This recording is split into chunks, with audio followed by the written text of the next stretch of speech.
네, 학장님, 오늘 설교 테스트 피드백 중에서 이제 설교의 균형이 있어야 된다고 말씀을 해주셨는데, 그 설교 한 편에 반드시 그 균형을 다 담아내어야 되는지, 아니면 그 설교 여러 편을 연속적으로 하는 과정에서 전반적으로 균형을 맞춰야 한다는 의미인지 좀 궁금했습니다.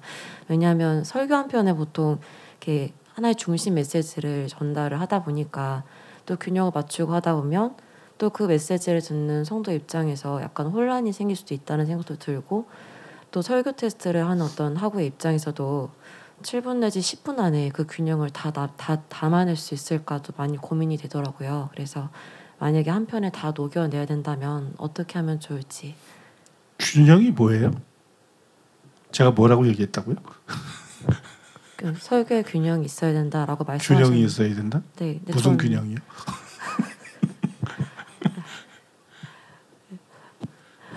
저는 그 말씀을 제 하나님의 어떤 두 가지 성품이 다 드러나야 된다.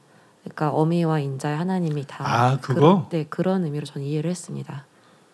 그거는 지금 질문하신 거랑 좀 상관이 없는데. 그러니까 이제 거룩을 강조하되 성경에 행함을 강조하는 게 당연하니까 행함을 강조하고 거룩을 강조하고 성경대로 강조를 하되. 근데 제가 이제 설명하는 게 그런 거거든요. 요한일서에 보면 자녀들이 있잖아요. 그 다음에 청년들이 있잖아요. 그리고 아비들이 있잖아요. 그죠? 그러면 이 자녀들도 거룩한 사람이거든요. 청년들도 거룩한 사람이고 아비들도 거룩한 사람.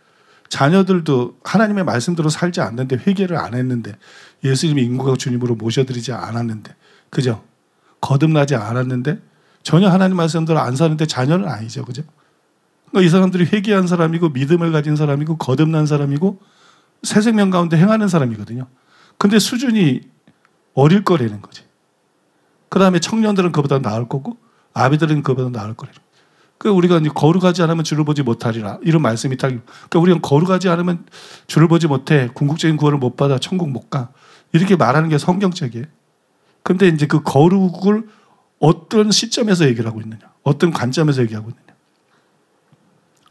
아비들의 수준의 거룩을 목표로 삼되 아이들의 수준의 거룩도 거룩한 거로 인정하면서 얘기를 하고 있느냐, 아니면은 그거를 갖다가 청년들이나 아비들의 수준의 거룩에 초점을 맞추고 이렇지 않은 자는 다 거룩하지 않은 거고 이렇지 않은 자는 다 구원받지 못한 사람이고 이렇지 않은 사람은 다 천국 못, 그런 관점에서 얘기를 하느냐.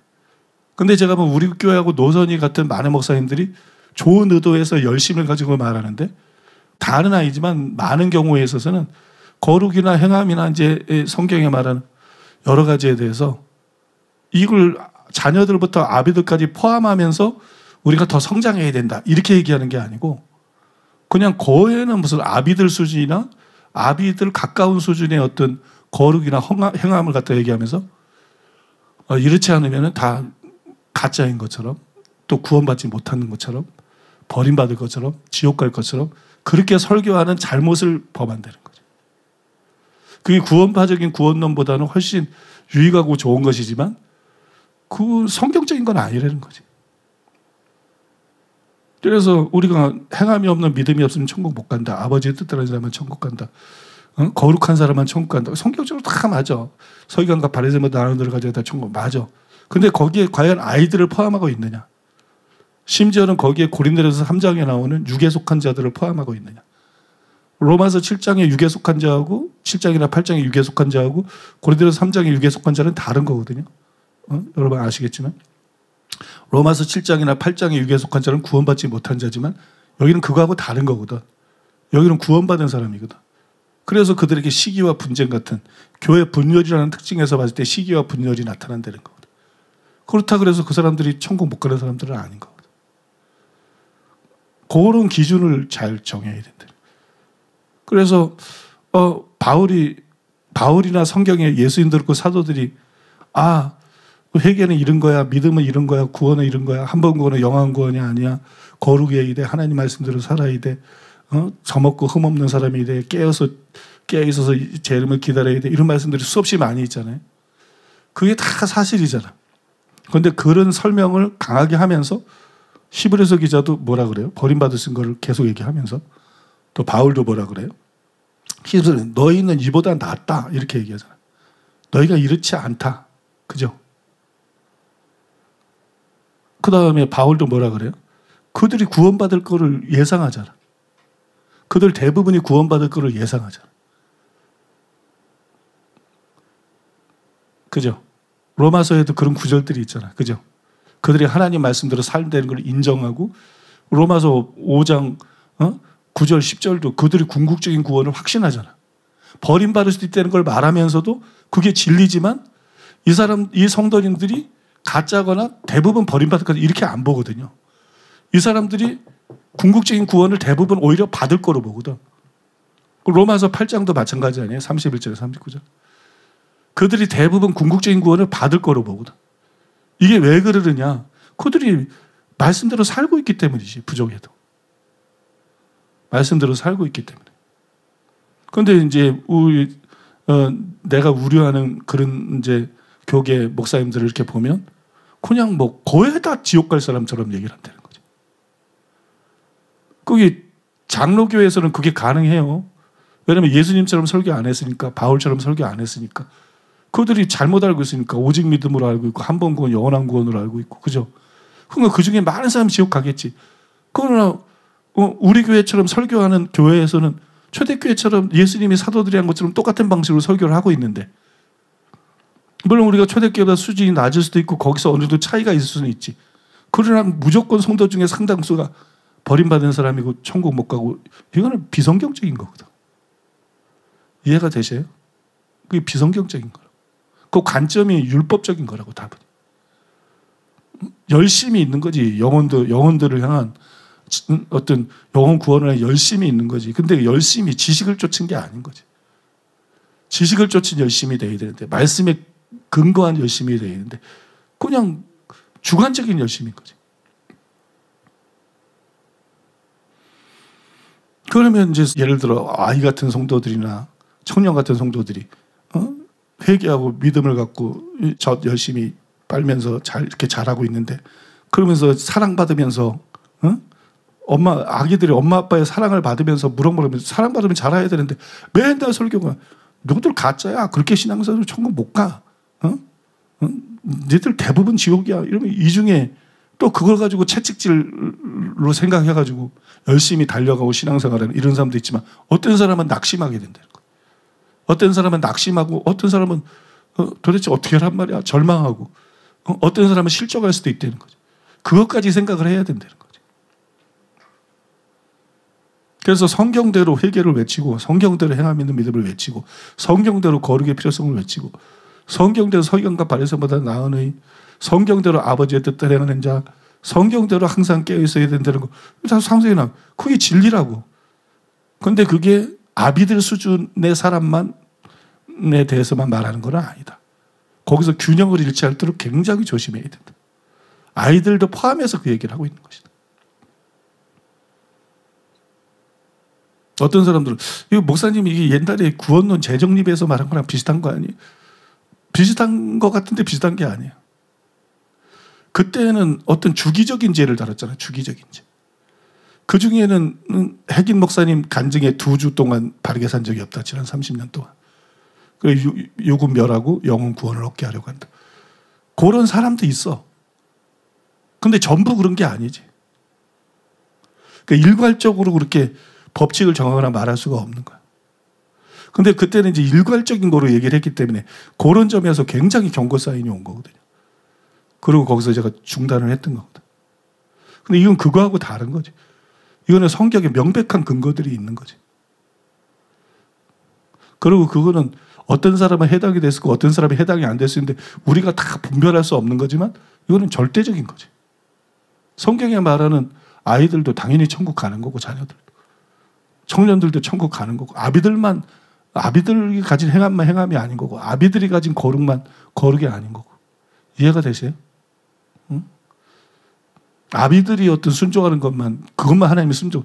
뭐 비근한 예로 고린도서 3장뿐만이 아니라 고린도서 3장뿐만이 아니라 그거 있잖아요.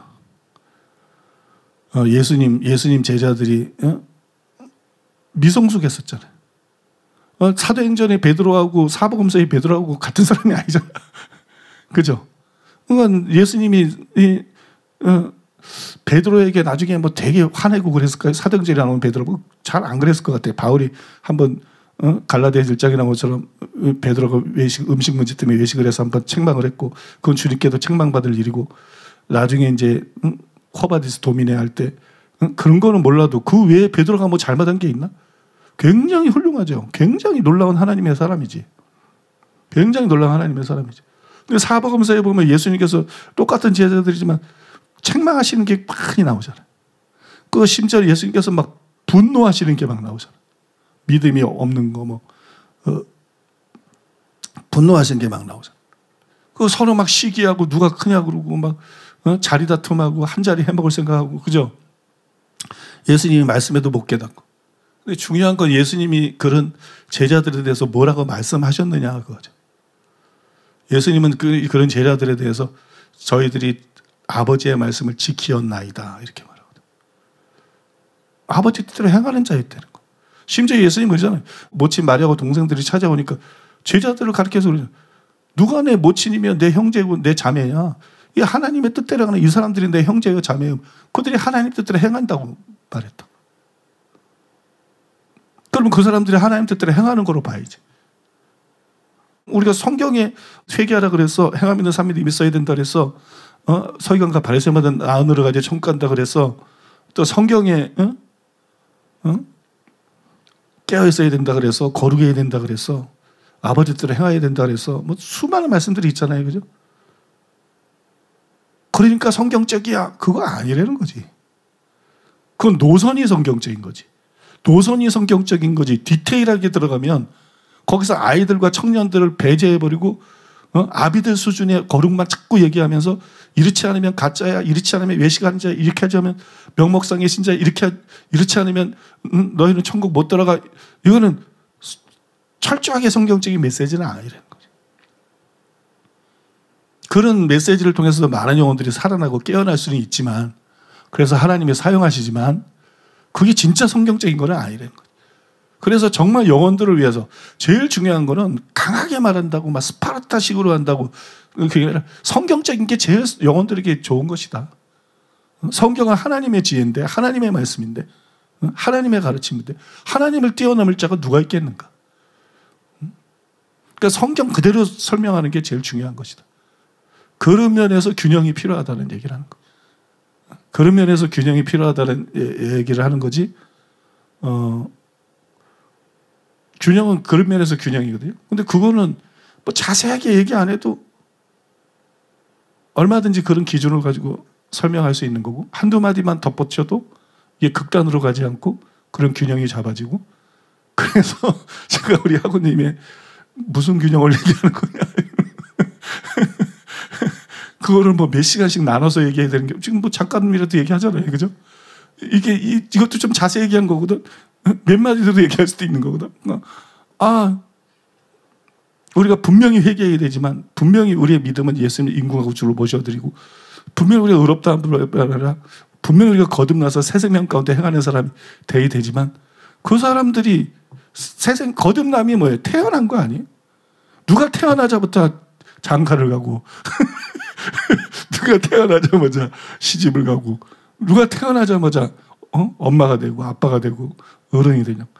태어났을 때는 아기들인 거야. 태어났을 때는. 그러니까 고전 3장에서 어린아이다 그러잖아요. 어린아이다. 하나님의 자녀가 아니라 어린아이다. 베드로도 갓난아이 같이 순전한 젖을 사모하고 자라가라고 말하잖아요. 그 다음에 성장이라는 게 뻥튀기처럼 뻥이요 해가지고 갑자기 아기가 갑자기 중학생 이게 아니라 이거는 시간이 필요한 거거든. 영적인 거는 육적인 거하고 달라가지고 똑같은 시간이 필요한 거는 아니지만, 어쨌든 이거는 순간적으로 되는 게 아니라, 어쨌든 이거는, 그래서 저는 존 웨슬리의 그 완전 성화 성결의 교리가 비성경적이라고 생각해요. 그건 어느 순간에 막 될 것처럼 말하는데 그렇지 않다는 거죠.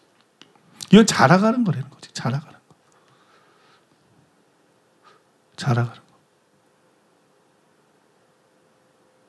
그래서 회개했어도 믿었어도 아버지 뜻대로 행하는 잘해도 어린아이 수준으로 그렇게 한다는 거야. 어린아이 수준으로. 또 이제 청년 수준 됐을 때는 그보다 훨씬 더 큰 수준으로 말씀대로 사는 거야. 그죠? 아비들 수준 됐을 때는 진짜 완전 성화에 가까운 삶을 사는 거야. 근데 기준을 거의 아비들 수준의 것으로 항상 얘기를 하는 경우들이 많다는 거지. 그거는 잘못하고 있다는 것이 아니고 그런 것도 말씀을 열정을 가지고 열심히 선포하는 것이고 하나님이 다들 귀하게 사용하시지만 더 성도들을 위해서는 균형이 필요하다는 것. 디테일한 균형이 필요하다. 그런 이야기입니다.